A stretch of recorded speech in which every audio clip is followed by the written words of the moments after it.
Good afternoon, and how are you doing? How is your day coming on? How are you getting on with the schedule for today? I'm sure you're having a good day. So lately, a lot of conversations have been going on around the demolition of certain structures in Lagos that is being seen as an Igbo targeted agenda, which has made the president of Ohanes and Igbo come out to say things like how the Igbo people built Lagos and the rest of them. Personally, I'm relatively indifferent to that. The reason is simple. The same members of this political class that have consistently looked away while the political class also, while the people who have had political power in the Southeast did as they wished with the mandates given to them, are still the same people coming to tell us this story. We are sincerely tired of these whole narratives. Now, what is it about Lagos that is making Lagos boom so much that the Southeast cannot get or cannot do? Now, they say they have a seaport, which is a fact. They say they have international airports, which is a fact. Now, the conversation, I think, should be, how do we get a seaport to work in the Southeast? If the federal government is not disposed to allowing the southeastern region of Nigeria have a seaport, so how do we engage the Alhaji Bola Ahmed Tinubu government to get this seaport for the southeastern people?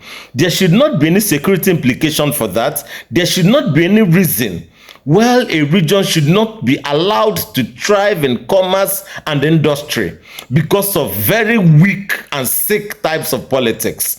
This is the time for the governors of the Southeast, the very highly placed people in the Southeast, every member of the political class in the Southeast to stand up together and go to the president, go to the federal government, and let them know that the Southeastern people are saying that we need this seaport, we need these international airports, we need to be connected to the world so that we can do our transactions, we can do the things we are supposed to do in this region.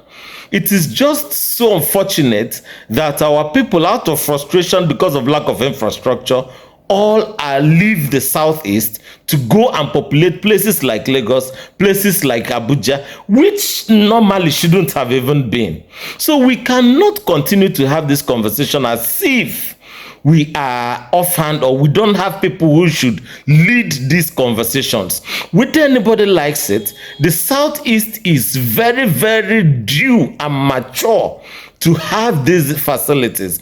And again, the political office holders in the Southeast, enough of all these excuses that have always been given as a result why we don't have security in the region, as a result why our infrastructure is poor, as a result why our healthcare is poor, as a result why we are not interconnected the way we should be.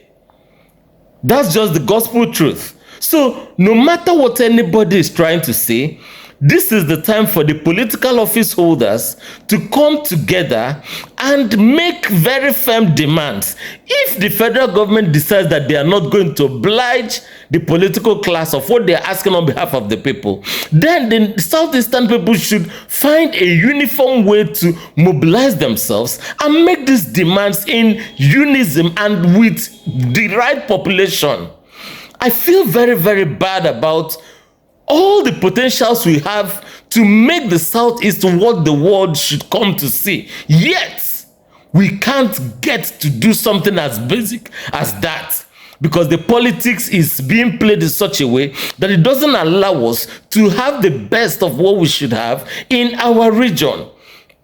For you, who is a political office holder, you should understand that the games are changing. People are asking questions. We want to know what all the power you guys have, what you are using them for. Enough of using them to ride SUVs. Enough of using them to quash your political opponents. Serve the people for once.